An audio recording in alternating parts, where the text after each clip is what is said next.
Welcome to JMO with Josh and Joe. It is Tuesday, November 15th, and man, I love football. Holy shit, dude. Football was fun this weekend. Yep. So does Germany. Germany loves football, too. Germany absolutely loves football, and they love beer. Did you see the fucking shines? Oh, did I? Okay. Listen, we as Americans have perfected the game of football. Mm-hmm. We have perfected the game of football. That does not mean it can't get any better, which it could. It absolutely could. We've seen it in the London games with the chants. We saw it in the German game with the amount of beer that was being poured into one cup. Yeah, and open containers, containers. Something that's open. I get it, if you crack a beer open, like an aluminum can, yeah, it's technically an open container. But no, I want something like big, like open, has a chance of spilling while I'm celebrating. I want something I can cheers. Yes. Like a Stein. Yes. The Germans, they were plastic, granted, but they had a handle and you can cheers. I mean, you feel more like a man when you have a handle to your beer. Yes, yes. Like you're grabbing it with your fist. Yes, it's a manly drink now. I don't care if you have a White Claw in that motherfucker, but it has a handle and you are cheersing it with all your might. I know, because you think about it, it's one of those things, like the stress balls, how you can you have to grip it all the way and close it tight to release your stress out. During your game and stuff like that, that's what you can use as that stress ball. You can completely close that fist. I mean, if you do that with an aluminum can, you've wasted all your beer. Yeah, I love where you're going with that. That is awesome. Yes. Yes, because and you need the handle, because if you grab a glass bottle, you have a chance of it breaking and then cutting up your hand. Yeah. Whereas with the handle, you can cheers that motherfucker as hard as you want. If it breaks, you still got the handle. Yeah. So again, we as Americans, yes, we have done a very good job with football, but doesn't mean we can't improve. We're getting it cultured. Dude, I think the NFL might unite the world. It might unite the world. I think the world will be united via the NFL. Also, I think this is Jeff Bezos' sly way of trying to take over the world, but I think the NFL is going to unite the world. Yes. I mean, he said he's going to spend most of his fortune into uniting the world and also climate change, but I feel like that's going to be through the NFL. NFL. Yeah, I agree. And it's already, think about it, because a lot of the I didn't realize this, but a lot of countries over there have football teams. They play American football in those countries. Okay. They do, and obviously they're not on the level that America's at right now. But I mean, then again, we're not on the level of soccer that they are. Yeah, it's the same thing. Mm-hmm. It's the same thing, just different sports. Dude, we can I think we can make this an international thing. How Japan's pretty good at baseball. Mm-hmm. We got other places that are good at basketball. Latvia, for some reason, is good at basketball. France. Yeah, they oddly are. Yeah, they oddly are good at basketball for some reason. But anyways, we can make this a world thing, and NFL will unite the world. Yes, and it's going to be awesome because there's going to be no more wars. Kim Jong-un is going to request a game in North Korea. Oh, yeah. We got to watch that, though. Be careful, because, never know with that guy. He's a loose cannon. No pun intended. Yeah. No pun intended. All right, well, actually, I have a couple other things before we get to the games. Let's stop with the QB filters of women's faces. The women's faces on the QBs. Yes. I don't want to keep trying to bang Jimmy Garoppolo anymore. Anybody from the 49ers. Anyone from the 49ers, Tom Brady. I don't want to keep thinking Joe Burrow is attractive. I know he's an attractive guy, but attractive enough to where I would want to sleep with him. I don't want to keep looking at that. I don't want to do that. I don't want to think that, hey, maybe I can ask Zach Wilson out on a date. Stop.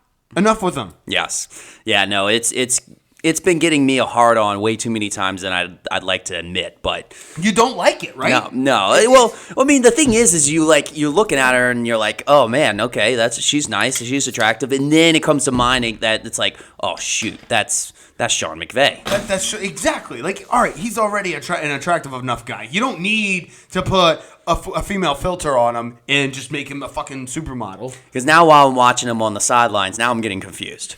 Right, it is confusing. I don't like it because I'm already getting aroused because football's on. My little man downstairs doesn't know what to do now. Exactly.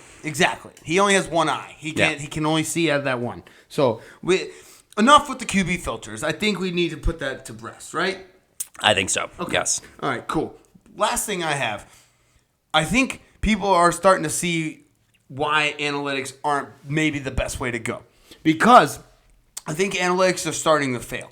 Because you remember back before the people call their plays based off of analytics, most of the time when they went for it on fourth down, it was 4th and inches. And they were going to get it anyways. Or it was desperation. Or it was desperation. So there's a reason why there was such a high percentage of people going for it on fourth down and getting it. Mm-hmm. Now we're starting to see a decline in that. They're not getting it the fourth downs as much as they used to. So the analytics are a constant change. It's going to be changing. It's going to be yeah, sure. Moneyball was nice. You remember that movie? Yep. Moneyball? That was nice because they figured it out, but then people figured out how to counter it. Or the stats changed because the game changed. Yeah, the game changed, yep. So, you just got to look for the next thing. What's the next thing? So analytics was the future a while ago. Now we're living in that future. What's going to be the next thing? I think it's just going to be vibes. It's going to be vibes? Oh, yeah. You got to coach based on vibes. Oh, okay. Well, I mean, I guess that caters to all the egos in the NFL. Dude, just Saturday showed us that. Oh, vibing. He's a big vibe guy. Big vibe guy. Big vibe guy. Makes no sense to the media, but nope. he's got the vibes. Big vibe guy. Yeah. So I think we need to keep an eye on that. And we'll get more to that when we get to the Colts Raiders game. But you got anything else before we get to them? Let's get to it. All right, let's get to the Falcons versus the Panthers. Who cares? who cares? It's the Falcons versus the Panthers. It was fun to it wasn't fun for us, but it was kind of fun for people to hey, Atlanta has this terrible record, but they actually might make the playoffs. Now, that wasn't that fun for us, at least from a Saints fan perspective.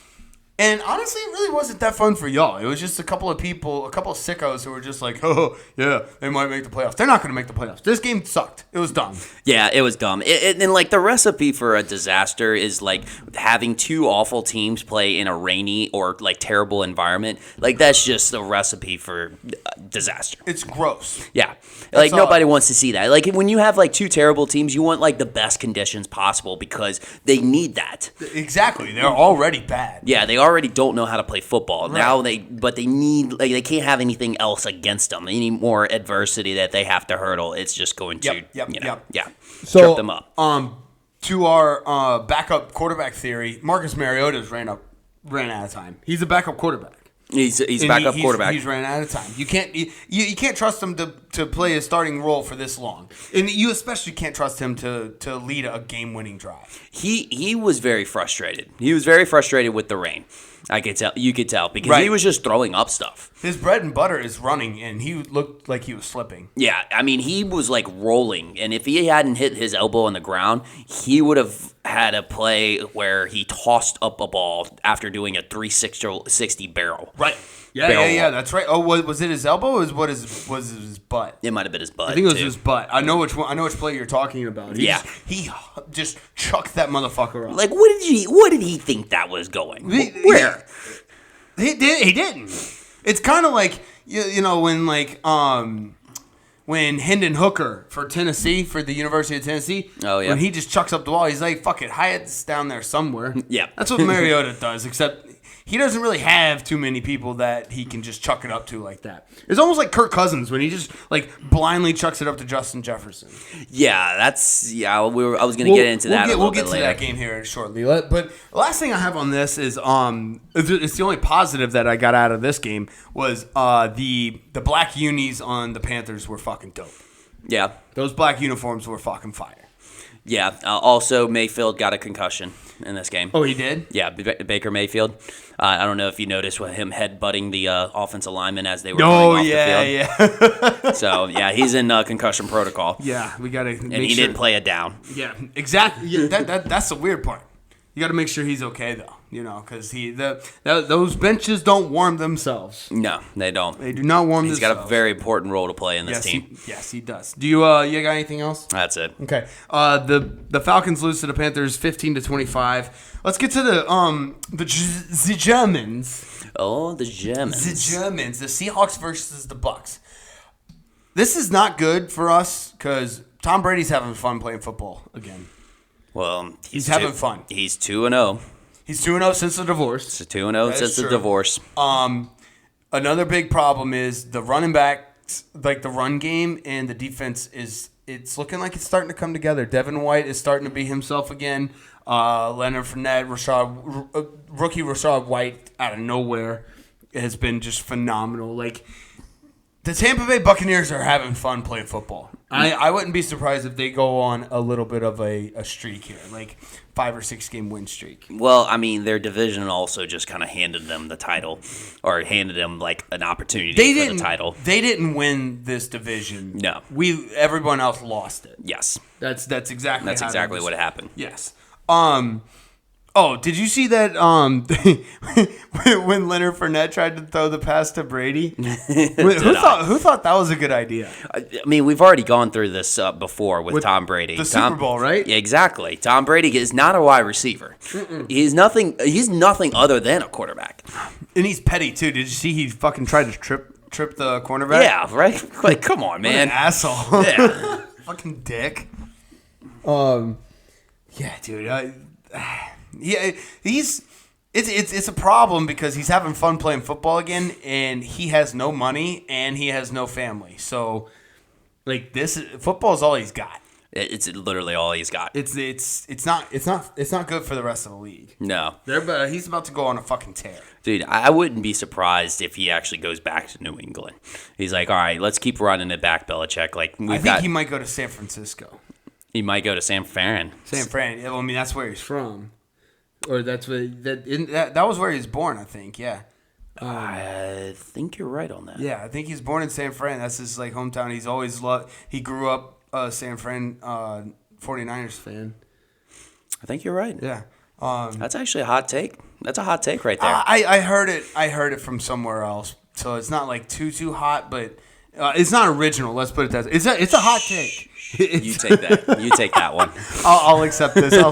I'll accept all of it. All right. Brady to the 49ers. You heard it here first. Geno Smith might be good.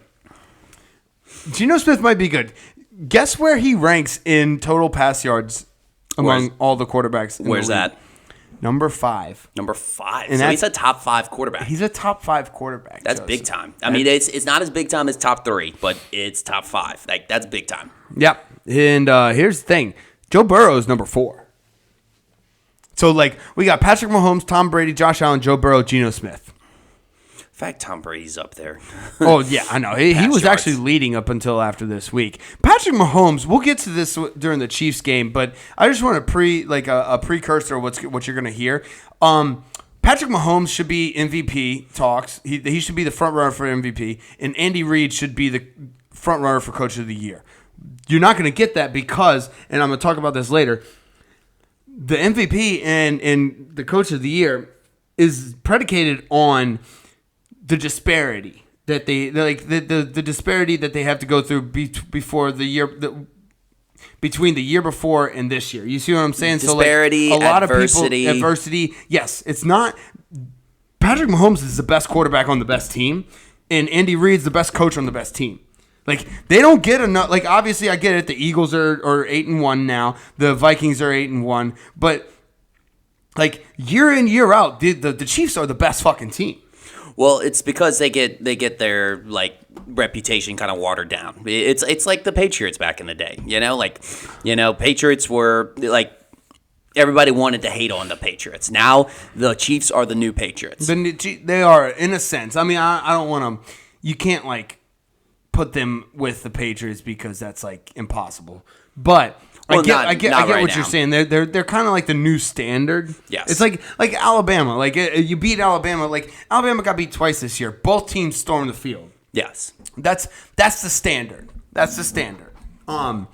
So like when you become the standard, it's everyone's looking for the next person that's going to one up the standard. Yep. And that's essentially where the MVP race is going now. That's the way, that's how the coach of the year goes. It's like who's faced the most adversity, where's the most disparity, and who overcame it and did the best.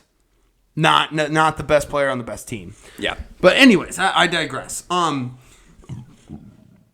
Whole stadium sang Country Roads.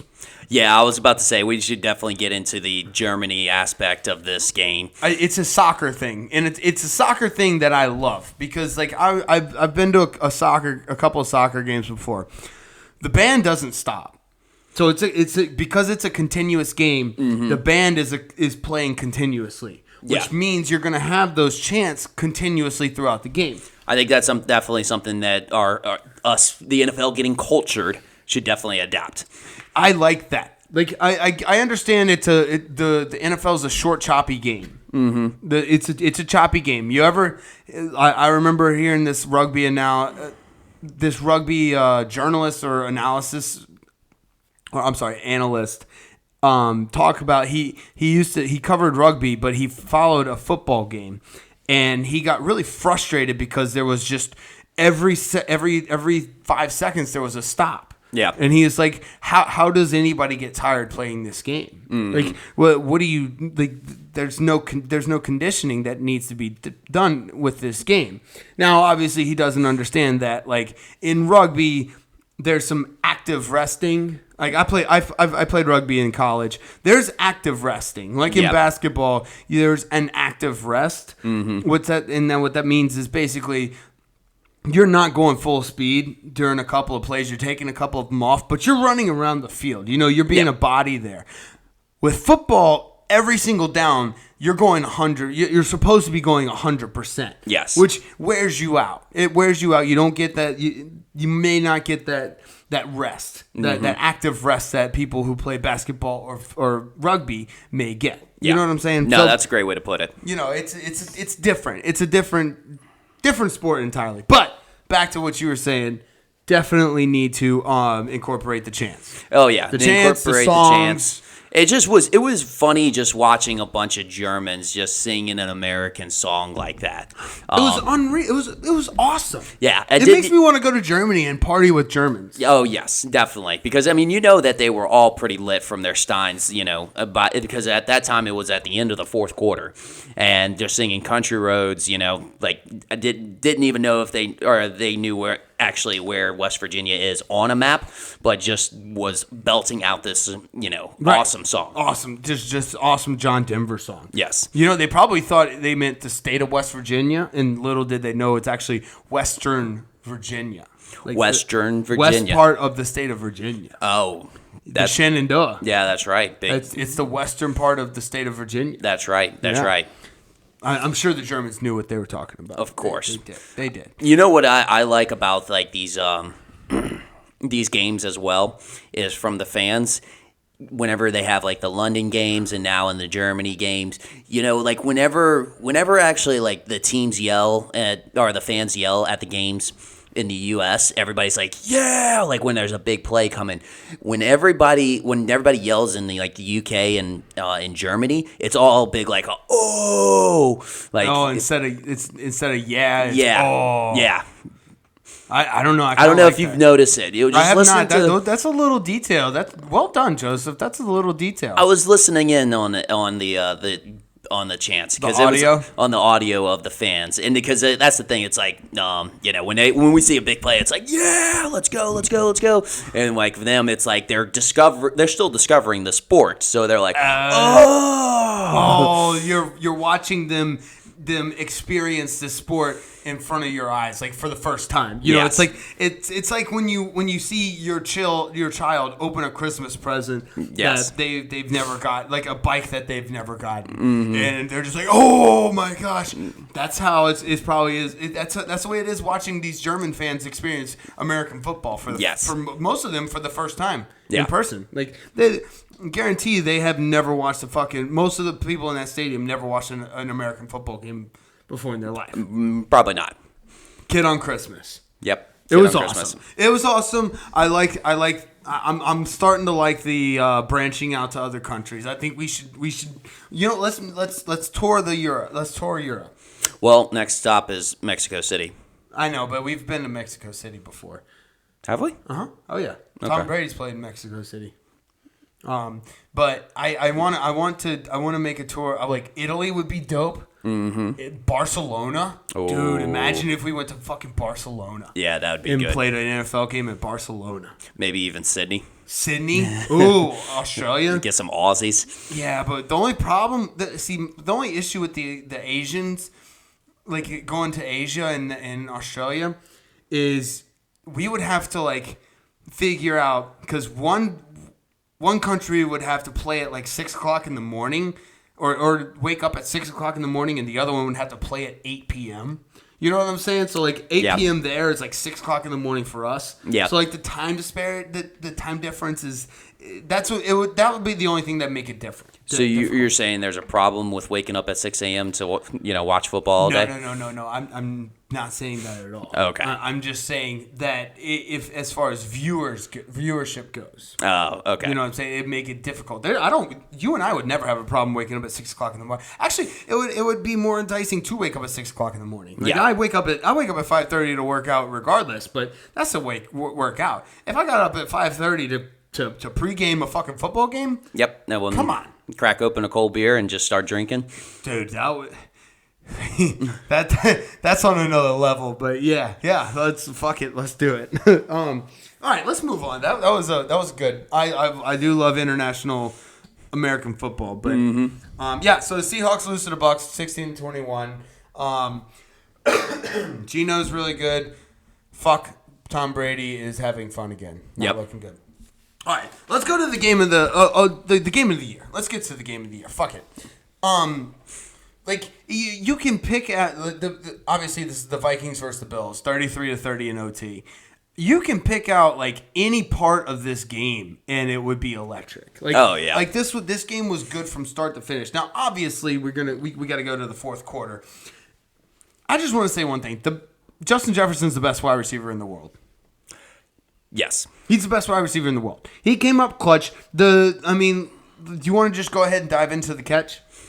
Yeah, we can dive into the catch. That was 4th and 18. I don't give a fuck what you think about that catch. That was 4th down and 18. If he misses that catch, the game is fucking over. The Vikings lose. Buffalo Bills win. Yeah. That was a clutch catch. That was one of the most clutch catches I've ever seen. Definitely like the most willed upon catch. Like he just like willed his. He imposed his will. Imposed his will. That's the win. Yeah. That's it. He imposed his will on the defender. Like, yes. I don't care how much people think. Oh, the defender stabilized the ball for him. Fuck off. That defender was trying to catch it, and Justin Jefferson took it away from him. Yeah, I don't know how many times, like, I mean, I don't know the stats, but, like, how many times does, like, whenever, a wide receiver has 2 hands on the ball and the defender has 1 hand on the ball, does that always go to the defender? No. It's always, like, on the ground. Like, right. That's always deflected off. I mean, so, like, to say that that was because of the reason the defender was because of the reason why he was caught that, I think is bullshit. I agree. Yeah. The defender had 2 hands on the ball. Yeah. Like, that's an automatic advantage defender. Yeah. And Justin Jefferson came up with the fucking catch. Yeah. And also, it was awesome because, like, he had one of the best catches, arguably all year, and he just got up and went to the line of scrimmage because he knew he had to go. I will say this: that catch is awesome, but it did overshadow some really good catches in this game. Stephon Diggs. Oh my gosh! I was about to say the wide receiver play. It was superior. Gabe in Davis this game. had a couple of really fucking good, like, toe-touching grabs. Stephon Diggs had his one-armed grab. Like, dude, this game, it's obviously the game of the year so far. Yes. Like, and then the whole fumble on the goal line. Oh, yeah. Like, that was, like, here's the thing. If I'm going to be honest with you, if you're that close, I think you snap it in shotgun, right? Well, but the thing is that is the safest play. What is? The QB sneak is the safest play at that point. Everybody always says you're taking a risk if you go in shotgun in that play, right? Yeah, I don't. But I just think that like everybody's all crowded up. It's so intense down there that you want the ball out. Like you don't. I guess you're right. But like, I don't know. I feel like a nice little like if you take it out in shotgun, they have to spread out a little more.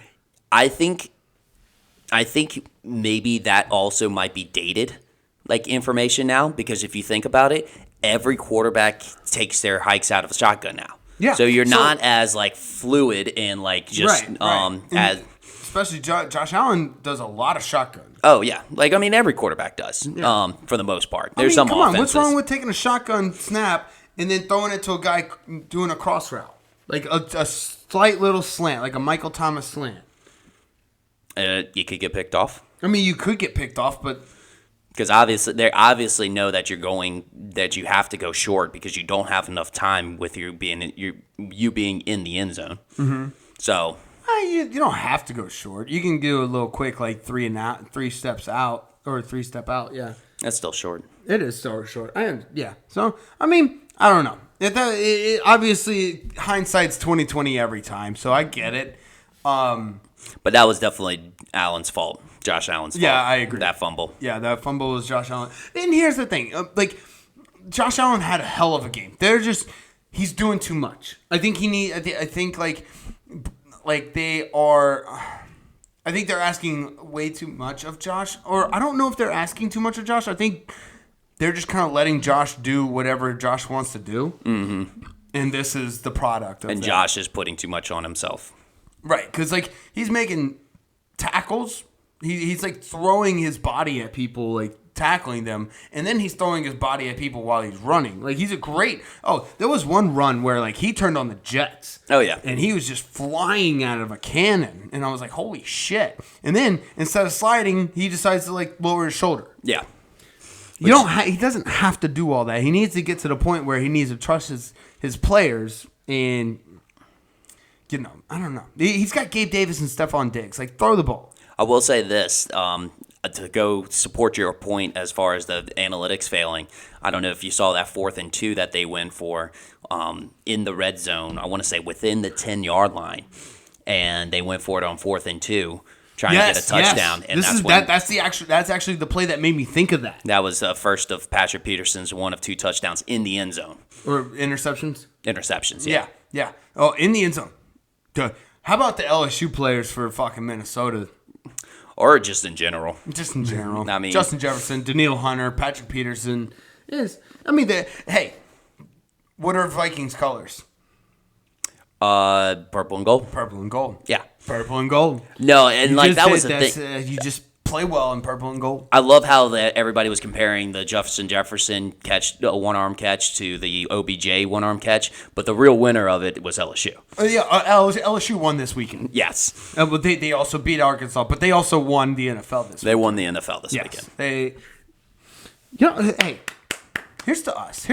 Yes. Look at us. LSU clinched the fucking West. We were projected to be 5th, and now we're going to the SEC championship against. We'll get to this when we get to college, but against a foe that we have had pretty good luck against in the SEC championship game. It's time to take our horn and toot it. Yes. Yeah. Toot your own horn, baby. Let's go. Yes. You got anything else on the Vikings versus Bills? Obviously, game of the year. OT was phenomenal. Yeah. I think that was about it. It was just a fantastic game. Kirk Duggan's game plan, just close his eyes, throw to JJ. Kirko chains. Yeah.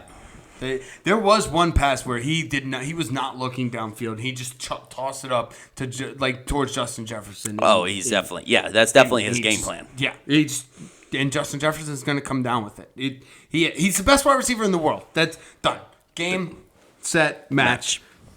Vikings win 33-0 or 33-30 in OT. All right, let's get to a couple of these next games that we can just kind of breeze through. Lions versus Bears. Congrats, Dan Campbell. You got a road win. Yep, got a road win. Pretty good game overall. It actually wasn't. It's just a game that it does that. There's no that it doesn't have any impact on the NFL because both like the NFC North is going to be won by the Vikings. Yeah. No, it wasn't a big game because of the implication. The implication. Yeah. I like that. I will say this. I will say that Justin Fields is like he might be one of the most electric players in the NFL right now. He's fast. He's very fast. He's fast. I don't know who told him he could run, but he's definitely running now. You're right. I think somebody told him was just like, "Yo, hey, bud, you're really fast. How about you use that? You know what it is?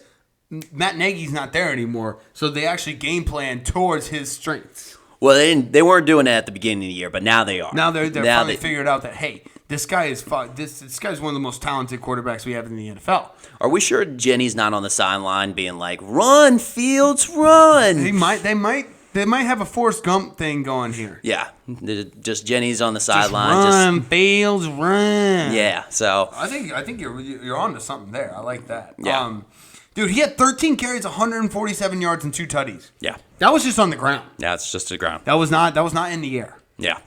That was not in the air. Now, obviously anyone who looks at that is like, oh, I'm worried about his durability. You know what? Here's the thing. This is a new era in NFL. Like these quarterbacks, Jalen Hurts, Lamar Jackson, obviously Justin Fields now, Josh Allen, these guys, they know they know their limits. They know how to manage the game. They know how to run and then slide. They got it down. I think this is a new era of quarterbacks. Obviously you're going to have to be able to throw the ball in order to win the Super Bowl. That is number one overall. Patrick Mahomes, decent runner. Josh Allen, decent runner. These guys can run the ball, but they can also throw the ball. They can also throw it. So you got to be able to throw the ball in order to win a Super Bowl. That's just it's facts. It's facts. It's straight facts. But Cap. I do like how exciting these new quarterbacks are to watch. Oh yeah, no, it's fun. It's creating a new style of game plan in the NFL. Yep. So it's awesome. And the defense will adjust to it. So I'm excited to see that part. Yeah. I've always been I was a middle linebacker when I played football, and I'm a little partial to the defensive side of things, So I'm excited to see how defenses adjusted to these types of quarterbacks. If they can. I mean, they might have to just, how we did, or how you and most people play Madden. You just draft the 99 speeds. You just always do speed. All you do is just draft the fastest linebackers. Yes. You draft the fastest linebackers. They might not be the biggest. Maybe you'll have one run stopper in there at middle linebacker, but the 2 outside linebackers, they're essentially safeties that weigh 225 pounds. Yeah. So I think that might be how you're gonna have to do it. Yep, and then they'll come along with the Derrick Henrys that'll plow over those little linebackers. And then you know what? History does repeat itself. It just goes back and forth. Circle. It just goes back and forth. It's one beautiful. Big circle. It's a circle of life. It's a circle of football. Yep. It's a circle of life as a football player. Yep. I love it. All right. Anything else on this one? That's about it. Congrats again, Dan Campbell. Dude, they're 3-6, man. I think they're already better than what people thought they were going to be. What was that? Well, do you remember what their over-under for wins were? I don't know what the over and under was, but I don't know. I think the way that Dan Campbell got us hyped up there in Hard Knocks, I think people thought they would be a little bit better, but hey, they're making improvements. They are. You just take it 1 week at a time. Yep. All right. Lions beat the Bears 31-30. Broncos Titans. I don't care. No one does. I don't care. This is pretty much exactly how I thought this would go. Yeah. I noticed. I don't know what else to say. It was just a boring game. Yeah, I noticed that they get their most energetic commentators like Andrew Catalan, and who has way too much energy anyways. That's the only way that this game actually gets hyped up. So they purposely did that. They were like, this is going to be a very boring game. Let's get our most entertaining announcer to announcer. Yeah, well, I wouldn't even say most entertaining, just most energetic. Energetic? Yeah. Okay, gotcha. Like, this guy's yelling at he's the one that's, like, always yelling at, like, every play, you know? I appreciate those, though. I mean, I appreciate. I wish they would put him at, like, during a great game. Like imagine if he called the Vikings-Bills game. Well, that's what, I mean, I'm not saying that he's not good. I'm just saying he's just really energetic. Right. And so that's the only reason how this game actually felt like it was a cool game to be at or watching. Right. Yeah, exactly. It's like, I mean, it's like Gus Johnson for the college football. Yeah, Gus Johnson's awesome. Gus Johnson, I mean, he will wake you. Those noon games, he will wake your ass up if you're not awake. Well, and we're in Central Time Zone, so those 11 o'clock games, if you start dozing off around the midway through the second quarter, Gus Johnson. Wake your ass up. Yes. Every time. Yeah, there was really nothing appealing about this game. Like, Derrick Henry didn't like put up crazy stats like Russell Wilson. I mean, Russell Wilson did Russell Wilson things. Russell Wilson's essentially the human version of a Monday. Yes. Like, you know, you just wake up on Monday and you just hate everything. Yes. And he's essentially the human version of a Monday. Yep. I think the last thing I got on this is, though, Derrick Henry probably is the best running back to do a flea flicker with. Yes. Oh, absolutely. Yeah, I saw that. He who was it that was wide open down the field? Because everyone and their grandmother went, like, even everybody who was watching the TV went to Derrick Henry. Yes, yeah. Well, I mean, because he draws that type of attention. It's not that you actually get faked out. It's like you have to actually present yourself for support because, you know, it's going to take 2-3 people to get him down. Yes, you're absolutely right. That's a great point. Derrick Henry he is the best running back to do a flea flicker with of all time. Yes. Done. Anything else in this game? No. All right. Broncos lose to the Titans 10-17. Let's get to the Jaguars versus the Chiefs. Here's the thing. I don't want to spend too much time on this because this is exactly what I thought would happen. But again, like we alluded to earlier, Mahomes needs to be in contention for the MVP. Like he's leading the league in yards and touchdowns. Yeah. Like he's leading the league in yards and touchdowns. He's only got 7 interceptions. He got 25 touchdowns, 7 interceptions. Like the guy, he's got almost 3,000 yards right now, and he lost his best wide receiver. To obviously he went to Miami, but like they're still winning games. And Clyde Edwards-Helaire didn't do anything. Like he's doing with Pacheco, who is a fucking rookie. Yep. You know what I'm saying? So like, and then Andy Reid again should be in the front runner for Coach of the Year. But like, again, these things are not based on how good you are. It's how much you've had to overcome the adversity, the disparity between like last year and this year. It's yeah. So unfortunately, I'm big on Mahomes and Reid. I see that.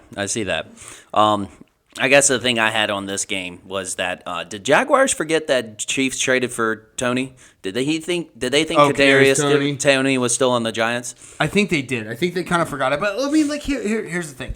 In fairness, like it was kind of like sprung upon them this week. So like I think a lot of even like maybe not the avid fans like us, like we knew Kadarius Tony was there, but a lot of the casual fans had no idea Kadarius Tony was on the Chiefs. So I kind of get it. And he's fast. Yeah. I love how, like, you know, Amazon will do these just random stats because they just try to flex on you as far as, like, what type of analytics and stats that they can present to you. Oh, and because they have unlimited amount of resources. Yeah, exactly. So they're like, hey, look, check out this stat. Kadarius Tony, I don't forgot his first name already, but he's 20.2 yards away from any other defender on this pass play. And it's like, okay, yeah, that's great that you know that, but why do we really need to know how far away the defenders were away from him on that catch? Yeah, we get it. He was wide open. Yeah. I mean, you don't need stats to just see that he's wide the fuck open. Wide the fuck open, yeah. I think, like, we're getting to a point where, like, stats are just, they're taking over, or they're trying, look, here's the thing, they're trying to take over, but I think more and more, like, at least like the woke people like us are realizing that the game of football is much more than just stats. Yeah, it's much more than stats, but then you can't just throw stats at me and act like it's a big influencer.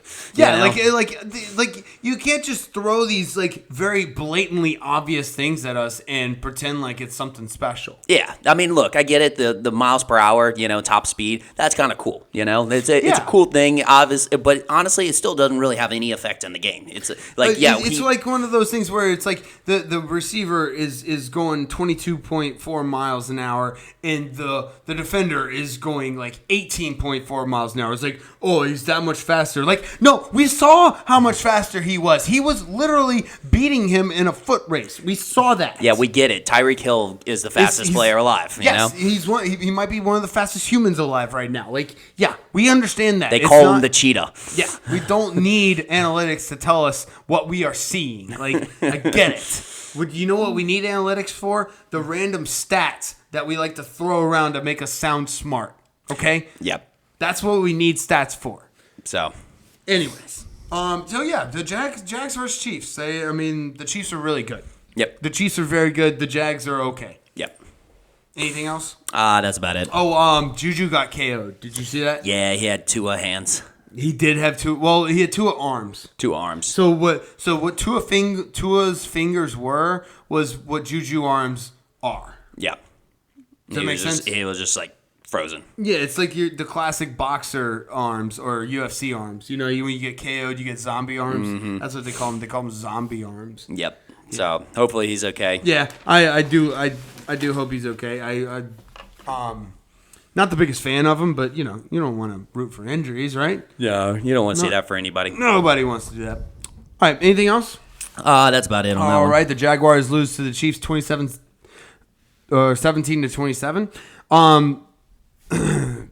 Browns versus Dolphins. The Dolphins offense is so much fucking fun. Yes. It's a lot of fun. Yeah, I mean, I'm talking Raheem Mostert, Jeff Wilson Jr., Tyreek Hill, Jalen Waddle.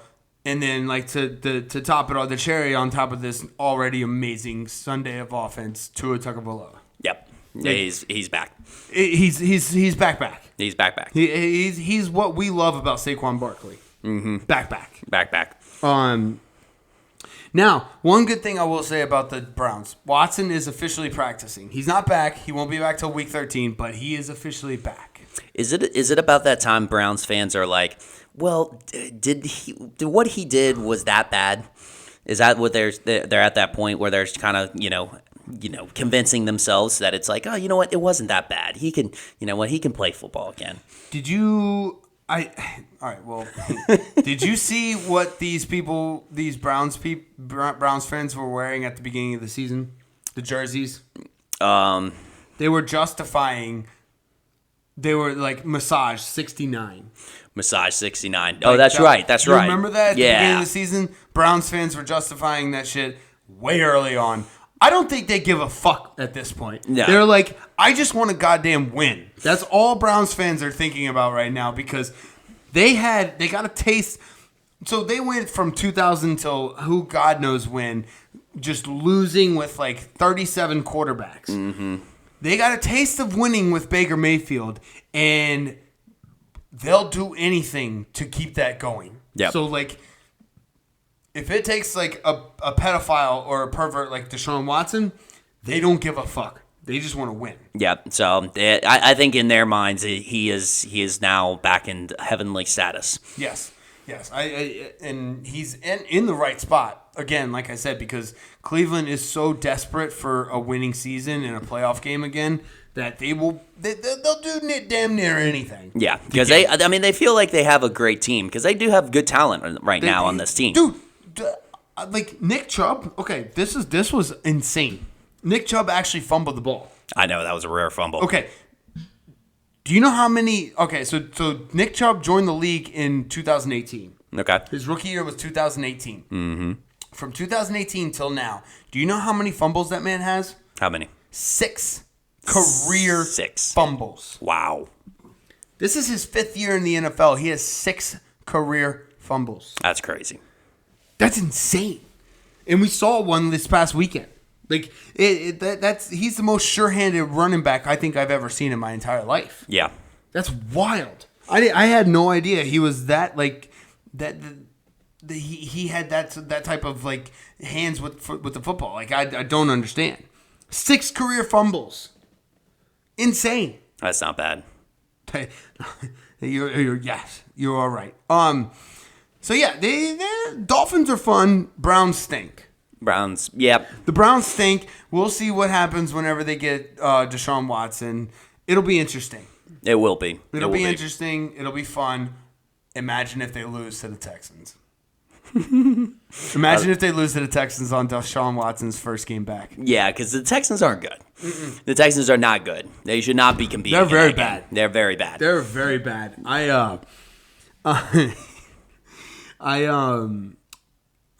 Let's see. They lost. What is the Texans' record right now? Texans have won 1 game. They've lost 7 and then tied a game. They tied a game? Yes, they did tie a game with the Colts. That's right. I think it was the first game of the season, if I remember correctly. Oh, yeah, that's right. It was the Colts, yeah. Anyways, do you have anything else on this game? That's about it. I didn't have much on this one. Browns lose to the Dolphins 17-39. All right, let's very quickly get through this game. Texans versus Giants. Giants are 7-2. That's about it, yeah. That's it. Giants are 7-2. Derek Stingley has allowed 0 touchdowns. That's pretty crazy. Yeah. The rookie cornerbacks, so Sauce Gardner and Derek Stingley Jr., they are the future. They are very good. Sauce Gardner, I think, has some of the most interceptions by a rookie cornerback. Derek Stingley Jr. has not allowed a touchdown against anybody that he's played. Like these guys are fucking insane. They're so goddamn good. Yep. Like it's in my opinion, cornerback is the hardest position on the field. The most important position on the field is quarterback. The hardest position to play is cornerback. And I think they're going to set the tone as far as that's what teams are going to be looking for to counter these good wide receivers that are coming out. Is going to be how that I think it's going to improve their draft stock. Is going to be like, hey, we need to get ourselves a shutdown corner. Yes, absolutely. Because these wide receivers that are coming out of these drafts are just they're the most talented people I've ever seen. Oh yeah, they're so fucking good at their position. Yep. So. The announcer to this game, he used the terminology that for a sack that I've never used before, or I've never heard before, but I love it. He said Daniel Jones got dunked. Got dunked. Instead of saying he got sacked, he said he got dunked. He got dunked. Okay, so he's morphing the basketball terminology with the football. Now. I kind of like the dunked. Okay, he got dunked. He got dunked on. Or not dunked on, he got dunked. It kind of reminds me of you can't say dunked on. It kind of reminds me of those like the carnivals where they have the bucket of water and the guy takes a dunk. Yep. You know? Yep. You throw the ball and you hit the target and the guy gets dunked. Yes, he goes down. I can envision like just a defensive end just picking up the quarterback and just dunking him in. Dunking him in the tank. Yes. That's where the terminology came from. I think so. I like that. All right, good. Well, we're gonna keep using that. Barkley is back. Barkley's back. Saquon Barkley, he's I'm gonna say that every single game. Yeah, Barkley's back. He's so fucking good. Yeah, I mean as long he had 35 carries. I was about to say, I think he had 20 at half. Yes, yeah. They just use him. Which I mean, here's the thing. The Giants are 7-2. Yeah, the Giants are 7-2. Whatever Brian Daboll's doing is working. Yeah. So, if it ain't broke, don't fix it. You got anything else? That's about it. All right. Texans lose to the Giants 16-24. Colts versus Raiders. Jeff Saturday is he the coach of the year? He's coach of the year candidate. I mean, think about all the adversity that he had to go through. He's yes, that is true. All the adversity that he's had to go through. He had to go through a tweet that he sent the week before. Yes. Talking about how bad the Raiders suck. Yeah. And then he had to back it up that next week. Yes. And he had no idea. He had no idea he was going to have to do that, and he got presented onto it. Like, all right, hey, Jim Irsay was like, hey, you think the Raiders suck? Let's see what you think. Let's see what you got there, Let's bud. see what you got. And he came up. He coached via vibes. Yes, He's a vibe guy. definitely a vibe guy. Vibe guy for sure. You know what he did? He basically just was like, hey, Matt Ryan is easily the better quarterback. Mm-hmm. Let's play our better guy and cater the play calling to him. Yep. Like, I mean, it's what. Oh, I can't remember what the coach who just got fired's name was. Oh, Frank Reich. Frank Wright, yeah. Frank Wright just was trying to get fancy. He was like, all right, well, so this shit isn't working. Let me try and put Sam Ehlinger in. Even though I know Matt Ryan got hurt, right? Yeah. Well, Matt Ryan got the start When? this past game. Right, I understand that, but like Frank Wright's last game. Oh, yeah, he put Frank Sam Wright. Ehlinger in. Yeah. Yeah, and Sam Ehlinger just wasn't the answer. So Jeff Saturday was like, hey, Matt Ryan's clearly a better quarterback than Sam Ehlinger. Let's put Matt Ryan in and actually use it. It's like when you're hiring for somebody on the job, and it's like, oh, he's got 15 years experience. This guy's got 1. Like, who are you going to go with? Who the fuck are you going to go with? Yeah. And Matt Ryan had a nice run. He had a nice run. Speaking of run, Jonathan Taylor looked like vintage Jonathan Taylor. It was nice. He got fed. He got fed. It was very nice to see because he is electric when he is playing very well. I can say this as, somebody who picked him. I know all fantasy owners that have Jonathan Taylor who didn't trade him at this point, who probably could have. I very much considered him, put him on the trade block. He definitely shows, Jeff Saturday is definitely showing that he's going to use him. He's going to use him. Yeah. Exactly. And I think this might be like a rejuvenation thing for Matt Ryan. Like a little bit. I think it's like he just needed a change. A little bit of a change does some people a lot of good. Yeah. But yeah. Hey, I mean, let's give credit to where credit's due. Jeff Saturday was not wrong. The Raiders do not look great. No, they're not. No, he was absolutely right. He was a visionary. He's a visionary. Love it. Anything else in this game? I don't know. I kind of want to pull for Jeff Saturday. Just the way the media hated that hire, because like as far as an interim head coach, I don't care who an interim head coach is. The team's already fallen apart. Like it's not like they're going to just magically come out and go to the playoffs unless the Raiders did it with I forgot the special teams coordinator name. He had a Bisaccia? Yeah. Rich Bisaccia. I know, but like all right, so I understand where the media was coming from. I don't agree with it, but I understand because they were just like Jeff Saturday basically skipped a line. He essentially skipped the line, and which Jim Irsay found a loophole in the system because like it's just like, oh, it's just an interim head coach. But I mean, think about it. If Jeff Saturday, like, if he wins quite a few games and gets the head coaching job, yeah, everybody in Indianapolis already loves him. Yep. He's gonna get the coaching job, and then like you got all those the offensive or the assistant coaches who got passed over for an ESPN analyst. Yep. You know what I'm saying? So I understand that, but I think he made the right call. Speaking of head coaches, McDaniel's done. Here's the thing. Like, especially with like Josh McDaniels and what's the Denver guy, Hackett? Daniel Hackett. Yeah, Hackett or Nathaniel Hackett. Nathaniel Hackett. It's tough because we're so ADHD in our society these days that like you have to give a coach longer than a year to like implement his system. Like you just like. It's insane nowadays. Like back in the day, like it was at least 3 years. You'd give a coach at least 3 years to get everything started. Nowadays, it's like people are talking about firing Josh McDaniels. Yeah, like we're barely halfway through the season. Mm-hmm. And Nathaniel Hackett and Josh Daniels are already on the hot seat, and these are their first years as head coaches at these respective teams. Well, the thing that sucks with McDaniels is that he already has like a reputation where he already had losing seasons before as a head coach. McDaniels? Yeah, so he had right. to make sure he has to show that he can turn it around. And I don't know, it just seems like he's losing the locker room. So it's either like he's got to go, or he's just going to have to like do a whole rebuild and get another team that's going to, follow his philosophy. Yeah. I guess, all right. No. You're right. Because here's the thing. There's a difference between, what are the Raiders, what's the Raiders record? Raiders, I think they were like a 2-17. Could be a 3. No, I think it's 2. Can we get, because I really need to know this for what I'm about to say.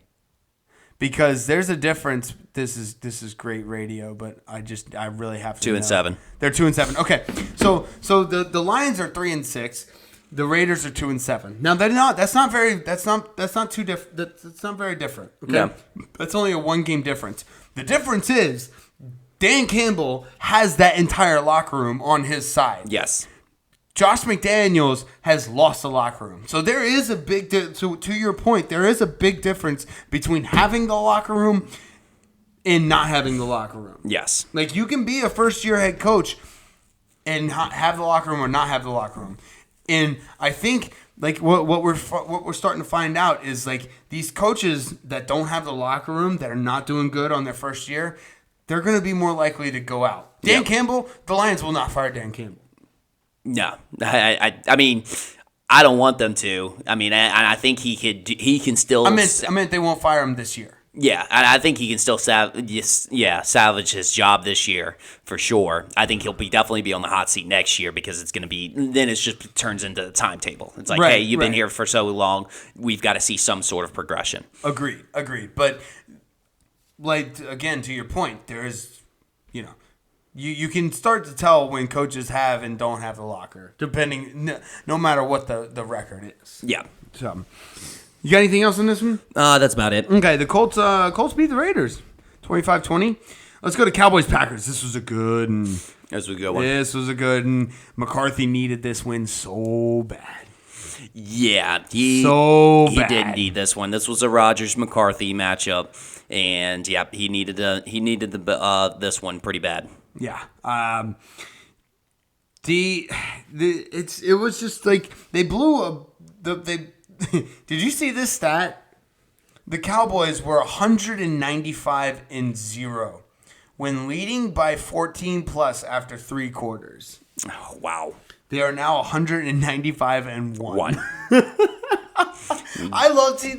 This is why I love analytics. This is why we need analytics. This is analytics. I don't need analytics to tell me how wide open somebody is because I can see that. I need analytics to tell me this bullshit. These stats that I'm not going to waste my time and go look at, but I want it because I want to laugh at the Cowboys. Exactly. See, like it would probably take me a good solid couple of hours to find this stat out, whereas they just presented it to me. Yes.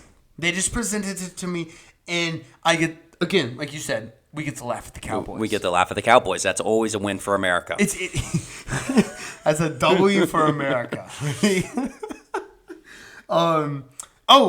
Christian Watson redeemed himself. Yeah, he showed that he existed. Yes, and because he after that week 1 drop, that like 70-yard or 40-yard touchdown drop he had in week 1, some long yardage. 70. It was like 70 something, I think. Anyways, he redeemed himself with a nice long touchdown grab. So basically, he was in the doghouse for 9 weeks. 9 weeks. Wow. Yeah, Aaron Rodgers doesn't play. No. When he hates you, he hates you. He loathes you. He loathes you. Yes, you are right. That's a good Grinch. We're getting into the Christmas season. Yeah, we're getting in the Christmas spirit. Yes. Loathe entirely. I like it. So we're saying Aaron Rodgers is the Grinch. Aaron Rodgers is the Grinch. Actually, you know what? That's perfect. Yeah. He is the Grinch of the NFL. That fucking guy. Yeah. But I will say this: he looks like he's having fun.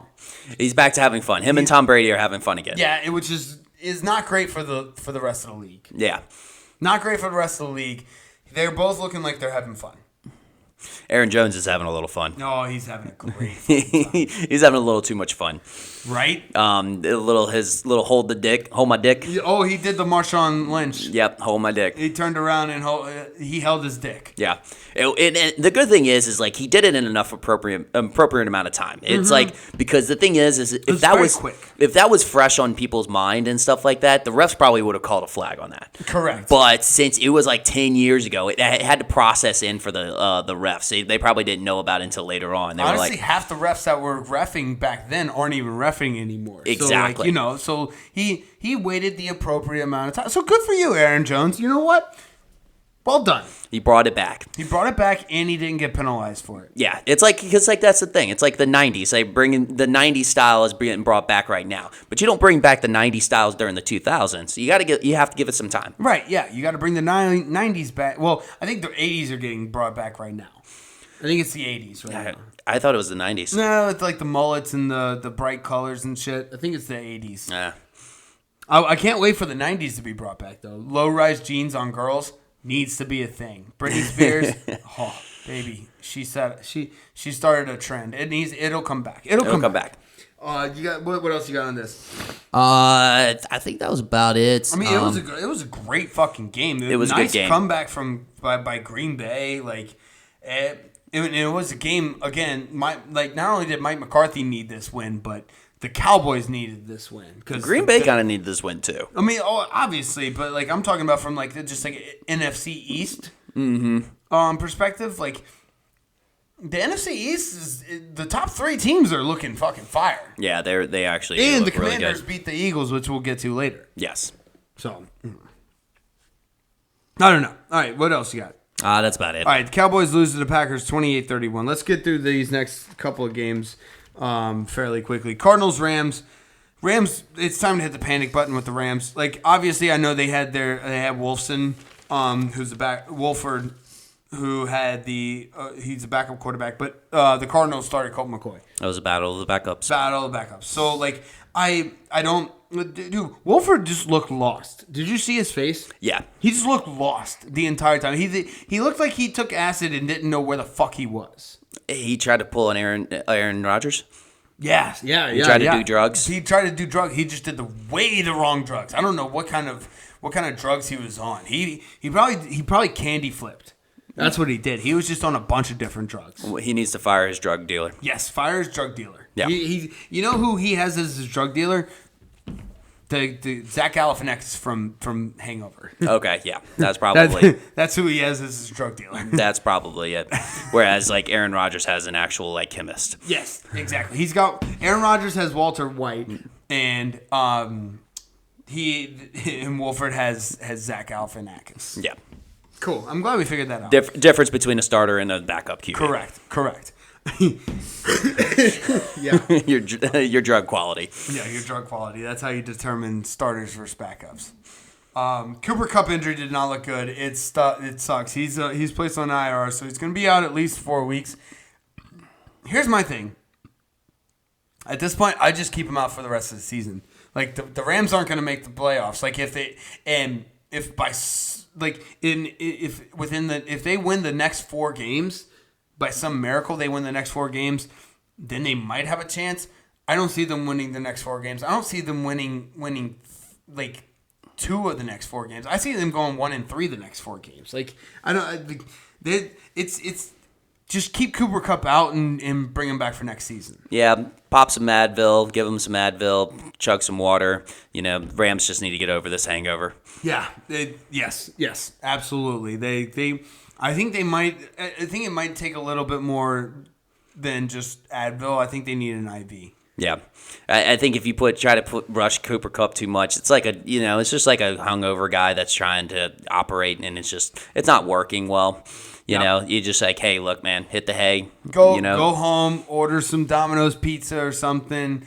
Grab maybe like some water, some Advil. Put on a good show or a good movie. We'll get them next year. You'll get them next time. We'll get them next time. You'll be ready to go by next Thursday. It's gonna be okay. This kind of went how I thought it would go. Kind of. You got anything else? That's about it. Cardinals beat the Rams 27-17. Chargers 49ers. San Fran defense is awesome. Yeah, the San Fran defense definitely kept them in the game. Herbert's not healthy. No, Justin Herbert, like the Chargers have been disappointing, but I also I think you're right. I think it's because Herbert's a little injured. He's a little banged up. He's playing. Brandon Staley's, and here's the thing. Brandon Staley is calling plays for a healthy Justin Herbert, and Justin Herbert's not healthy, so the plays that he's calling are not working. No, you can't be aggressive when your quarterback's dealing with rib injuries. Exactly, because rib injuries are painful. Yeah. Like, you and I are Saints fans. We have experienced Drew Brees through multiple rib injuries. He's a different quarterback. Oh, yeah, I cried. I cried for you cried for him. Yes, yeah. I agree. Yeah, and you gotta adjust. You gotta adjust. You gotta use Eckler a little more. Like, you gotta do some check down plays. You can't send it fucking 40 yards every other play. You gotta just adjust. Brandon Staley, adjust. Like, you're an analytics guy. Get your team to look up how quarterbacks play well during rib injuries. Just Google it. Google it or something. I don't know. Statcast it or go call up Jeff Bezos. Just maybe post it on Reddit to get everybody's opinion on it. That the Reddit crowd is something else. They're the Reddit wild. crowd is they are wild. They're wild. They are a different breed. Like, they are that's a group where, like, if a war was started, I would go to Reddit and figure out which side Reddit was on and join that side. And join Reddit's side. Yes. They would probably have inside informations on the other side. Exactly. That's exactly what it is. But anyways, you got anything else? That's about it. Okay, Chargers lose to the 49ers 16-22. Jimmy G looks hot in his little female face filter. Okay. Saints versus Steelers. Saints suck. Saints suck. Saints suck. And here's the problem. Like, normally when the Saints suck, I'd be okay with it because I'd be like, ooh, who are we getting in the draft? We don't have a first-round pick. No. And the thing is I blame our division, too. Our division gave us hope that we actually might be able to make the playoffs. Exactly. But now it's like, no. I mean, you can't even beat the Steelers. You can't even beat the fucking Steelers. Like we usually play the Steelers very well. Like, the Tomlin, that was a game Tomlin needed to win because now he's beaten every single team besides the Steelers. Yep. So, dude, okay, stop starting Andy Dalton. We're done with Andy Dalton, okay? Like, yeah, sure. Okay, he's cool, whatever. But he's done. He's done. He's the backup that ran out of fucking time. Like, play Jameis Winston or play Taysom Hill. I don't give a fuck. Anyone but fucking Andy Dalton. I'm sick of fucking watching Andy Dalton on my screen. I don't want to watch him anymore. Do you have a thing against gingers? No. Is it because he's a ginger? No, one of my best friends is a ginger, but I just don't like Andy Dalton. Okay. I just don't like Andy Dalton. Like, he sucks. He's not good. He's a good backup that can come in for about 3 or 4 games, and that's it. Let's put Taysom Hill in. At least he's fun to watch. I mean, that's true. At least he's a good time. Yeah. You know? At least he'll, run around the field. He's that chick you take to a party that, maybe she might not be the best-looking girl, but, hey, she's going to go out on the dance floor. She's going to be like, hey, dap up all your friends. Like, oh, no, I'm with him. And then she's going to probably give you some good head later on and fuck you really good. Because she's going to get wasted. Yeah, exactly. You don't need the fucking dime piece every time. You're looking for it in the wrong places. He's brings this girl out and she's like, oh, look how fine my chick is. And I'm like, bro, no, she doesn't look that great. She doesn't. She's not that great. And he just oh, no, she's fucking hot. She's fucking hot. No, go with the fun chick. Always go with the fun chick in this scenario. Go with the fun, unpredictable one. Don't go with the nice one. Yes. Fuck that. Nice one's boring. Nice one's boring. I'm sick of the fucking Saints right now. This, and honestly, okay, it is partially my fault because I had such high expectations, such high hopes for this team after last year. But this is just torturous right now. I can't. I have a hard time on waking up on Sundays because I'm just gonna watch the same fucking Saints team every single week. Yep. It's not fun. It's not fun. I mean, Nope. Congratulations to the Steelers. George Pickens is unreal. Like he's fucking awesome. And T.J. Watt obviously has more of an impact on the games than people realize. Like even though he didn't have any stats, like he got double teamed almost the whole game. Mm-hmm. Like he has an impact without even having like a statistical impact. Yeah. But God, man, I'm done with the fucking Saints. I'm so fucking over it. Like Dennis Allen, do something. Yeah, something's got to be done. Oh my God. All right. Anyways, I don't want to talk about this anymore. No, I don't want to talk about it All either. right, Saints lose to the Steelers 10-20. Eagles Commanders. Eagles are the most fraudulent team in the galaxy. Eagles are frauds. Eagles are fucking frauds. They got exposed. If you just make them turn over the ball maybe one or two times, they are very they're penetrable. They can lose. They can be beat. Obviously, okay, a lot of people were going on and on about the face mask with Dallas Goedert. Yep.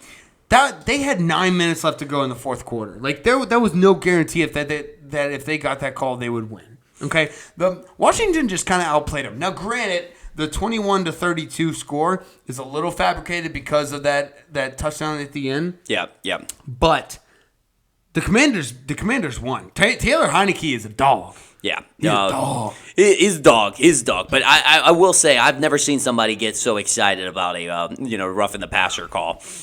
Here's the thing. I don't even think he. It was just like he wasn't even trying to do that. Like he wasn't even trying to like. Well, he wasn't trying to get the rougher than the passer call. He just he knew the play was dead. He just needed he was just going to go down and just he didn't just knee it. He knelt and stayed down. So he might have tried to get that. Oh, he gave himself up. And I guess he was trying to get it because, I mean, he came up and he was hype. He was so fucking hyped. He was hyped. You would have thought he did something. I know. Like, that's the thing. It's like, man, like, he didn't actually get this first down. Bro, you didn't do anything. Yeah, it was more of the Eagles just kind of fucked up on that one. Right. The Eagles definitely did fuck up. Let's put it this way. The Eagles are good. And that's the only way I can really call a team a fraud.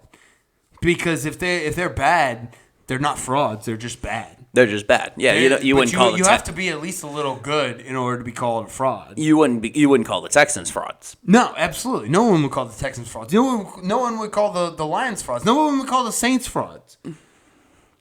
Yeah. The Eagles are frauds. The Eagles are frauds. Oh, the Eagles are going down. Because you have to actually pose as something. Yes, they're going to make the playoffs. I'll admit that. I don't think they'll get past the first round of the playoffs. Yeah, I think they had on Monday night before the game was over, they had a 99.9% chance of making the playoffs. Oh, really? So there's a possibility. There's a 0.1% chance that they might not make the playoffs. So I've gotten a little bit higher. Saying there's a chance they won't make the playoffs. Yes. Oh, according to ESPN. There's a 0.01% chance that they will not, or no, 0.1% chance they won't make the playoffs. Won't make the playoffs. Oh, yes. Fuck the Eagles. Oh, die, Eagles, die. I wonder what that money line is if I was to bet it. Right? Yeah. Huh. Yeah, well. That wouldn't be a great bet. But. Yeah, we'll see. You got anything else? That's about it. It was actually a good Monday night game. It was a nice Monday night game. I was happy. It was enjoyable to watch. It was enjoyable to watch. It was a nice primetime game. Yeah. All right. The Eagles lose to the Commanders 21-32. Let's get to NCAA football. Some college football. Oh, LSU going to the SEC championship. Yep. Thank you, Alabama. Yeah, thank you, Alabama. This has got to be like one of the earliest that the SEC championship has been decided, right? Like, I mean, I know it's probably been like, I'm talking about officially decided. Like, there's 2 weeks left. Like, most of the time, I feel like the SEC championship game is decided the second to last or the last week. Well, especially if a team has like a 2-loss team on one division. Like if one division isn't as strong as the other division, usually it takes them a little bit longer to decide. Mm-hmm. But I guess that's the thing. I don't know. I would have to look up the stats on that one, the analytics. I would hope some analytic nerd would actually, present that stats. This is where Amazon would come into play. Yeah, and it would just get posted onto my Instagram feed, so I don't really have to do the work, but I can take the credit for it. Right, exactly. Or we should just go into Reddit. Somebody from Reddit's already done it. Yes, probably. Yeah, somewhere in that database. Yeah. So all right, here's the thing. LSU didn't look great. They didn't look great. I'll admit that. Well, they had a hangover from the Alabama game, but they found a way to win. Yes. They found a way to win, and that's all I fucking care about. Well, correction, Harold Perkins found a way to win. Dude, that man is absolutely dynamite. Dynamite, dude. How on God's green earth? Like, he single-handedly won us that game. Like, I don't think that, like... I don't think you can say anything else, right? Well, he had 4 tackles, 2 sacks, 2 fumbles. It's funny when the commentators are hyping up the other team, or like for any situation, but they're hyping up a player like what they were with Malik Hornsby, the quarterback for Arkansas. Uh-huh. They were hyping him up as how he was like has world class speed, and he was a part of the high school record in high school for track, the relay team. And then Harold Perkins just tracks him down. So now they have to like come back and be like, okay, wait, how do we justify this? Like, this guy just literally just shit on everything that we just said about this guy. At that point, you just gotta say, oh yeah, Harold Perkins was in the Olympics. Right? That's it. That's all you can do. You gotta find one way to one up them. I will say this, man. LSU's got some electric true freshmen. Like, these guys were playing fucking high school football last year. Yes. High school football. I will say this. Mason, Harold, let's go. Coach O, because the thing is, Coach O brought in a lot of these guys, and then Brian Kelly was able to retain them. So props to Brian Kelly. I mean, that was a big ask to retain a lot of these guys from the previous recruiting class. Yeah. But Coach O, you can say what you want about his coaching. The man could recruit. Yes. Yeah. Absolutely.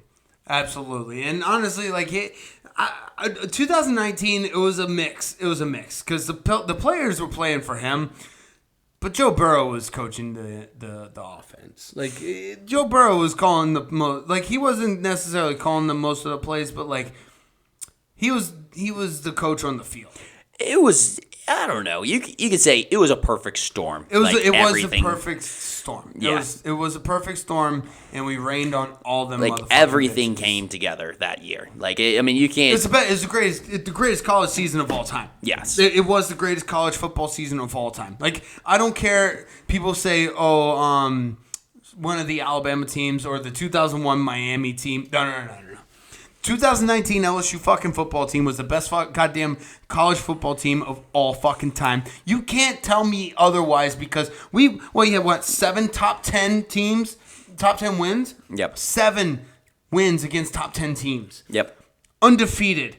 Broke records. Yep. Broke offensive records all year long. In the fucking first round of the playoffs, Justin Jefferson scored 4 fucking touchdowns. We were up. We had already won the game at halftime against Oklahoma. Oh yeah. Like, there was we soundly defeated Georgia in the SEC championship game. Like, there was, like, from the beginning of that fucking season to the end, there was just pure, unadulterated dominance. Yep.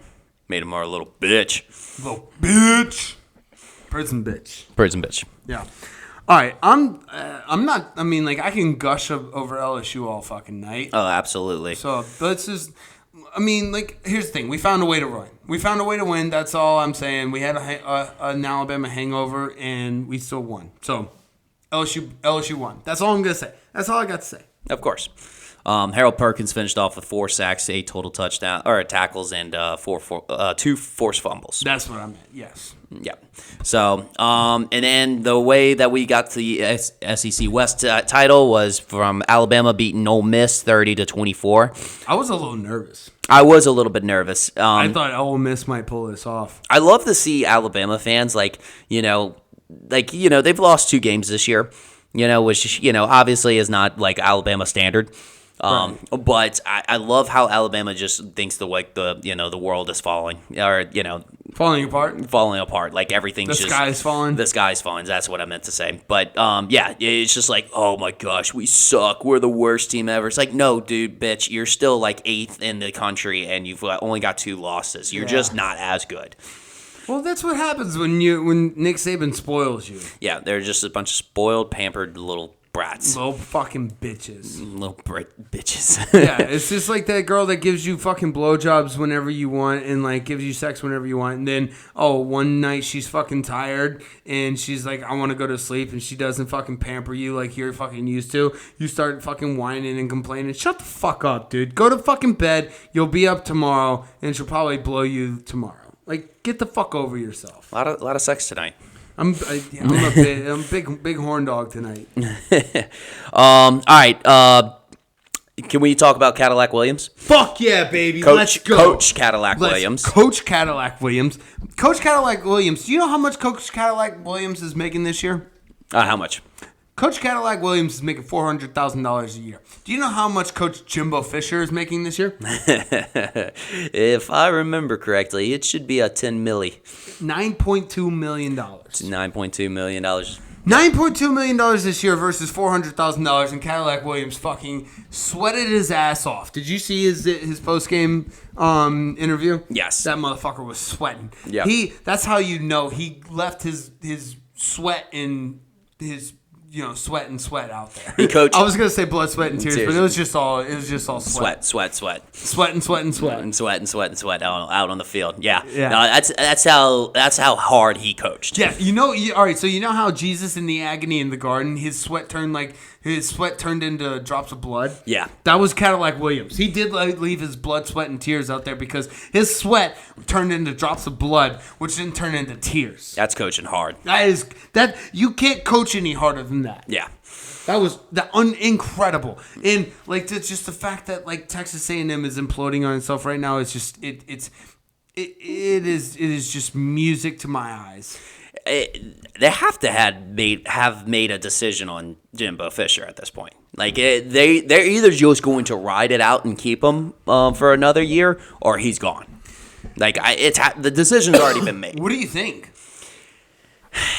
I don't think they're going to get rid of him. I don't think they're going to get rid of him either. This is a classic case of you're in so deep that you're going to ride the Titanic down. You're just going to ride it down. And that's the thing. They're going to just rely on he's won a national championship before. Right. And they're going to ride on, he is a good coach. He's a good coach. They're just going to convince themselves, that this is not actually happening. They're just going to be delusional about it. You're tripping on acid right now. This isn't real. Because he's 3-7? Yeah, no, it's absolutely atrocious. It is very bad. I mean, and the thing is, his career record at Texas A&M is worse, slightly worse than Kevin Sumlin was at this point. Really? As well, whenever he got fired. So, interesting. There's really not much justification. Well, they're paying Jimbo a lot more than they paid Kevin Sumlin, though. Yep. But the thing is you're right. It's just, I guess they're just riding that national championship. The boosters could afford to pay out Jimbo. Oh, they definitely could.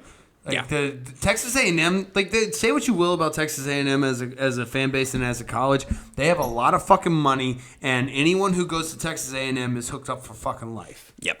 They're a little cult out there. Yep. But yeah, so I think the decision's already made. I think they actually, and I would, if I had to put money on it, I think they're keeping him. I agree. I agree with you. I think they're going to keep him for one more year, but if he pulls this stunt off again, he's done. Yep, I agree.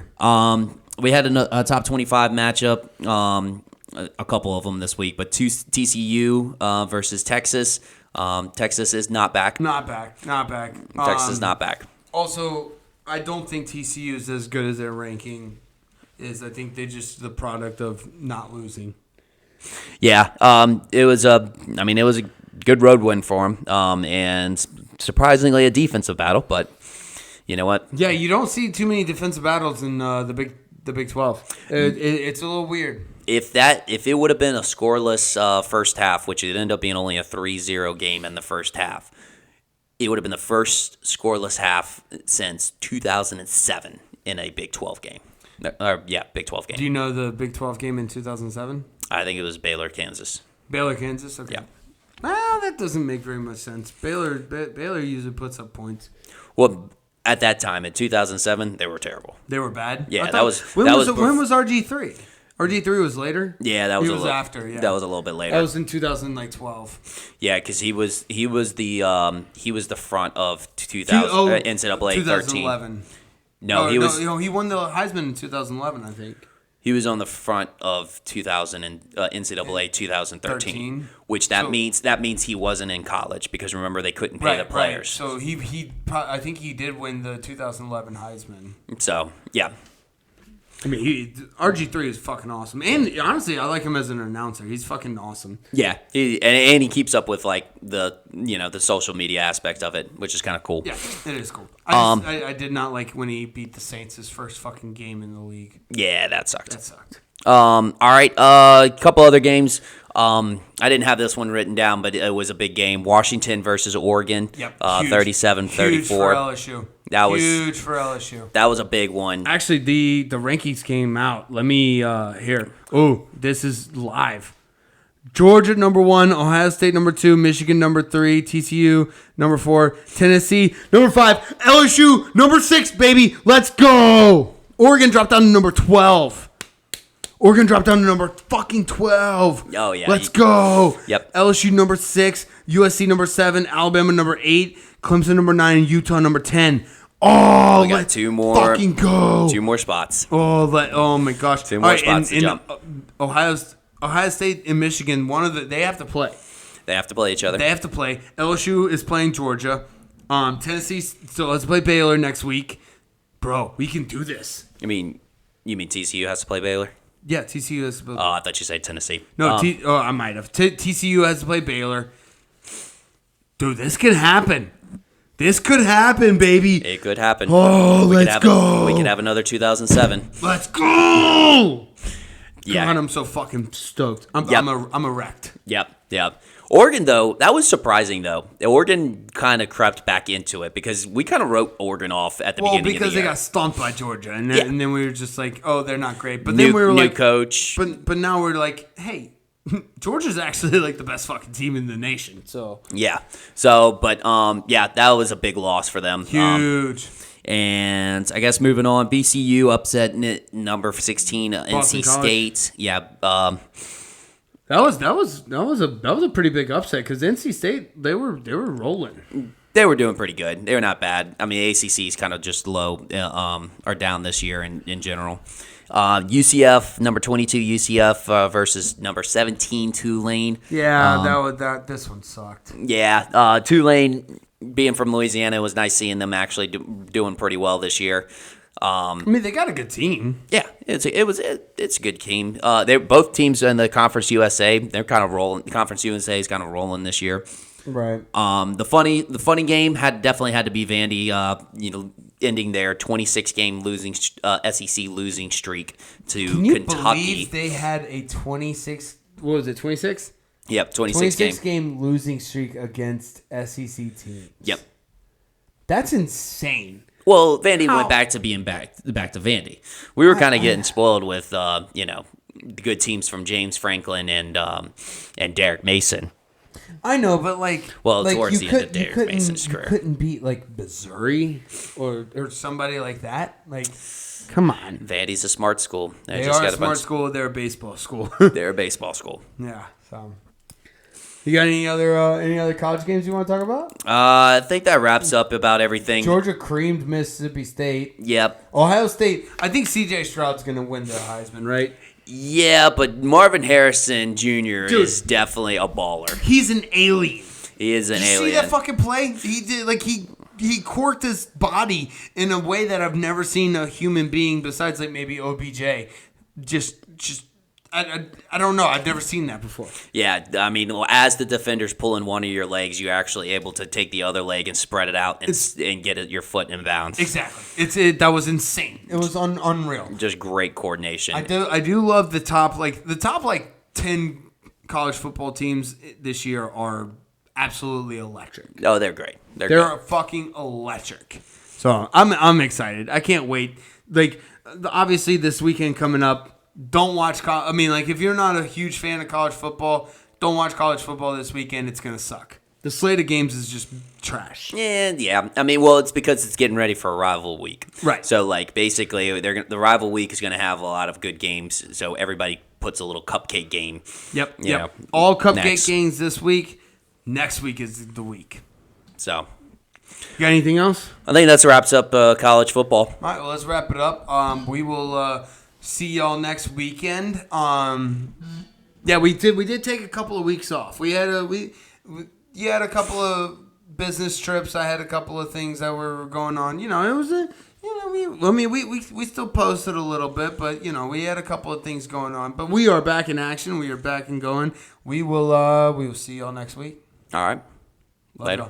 Later.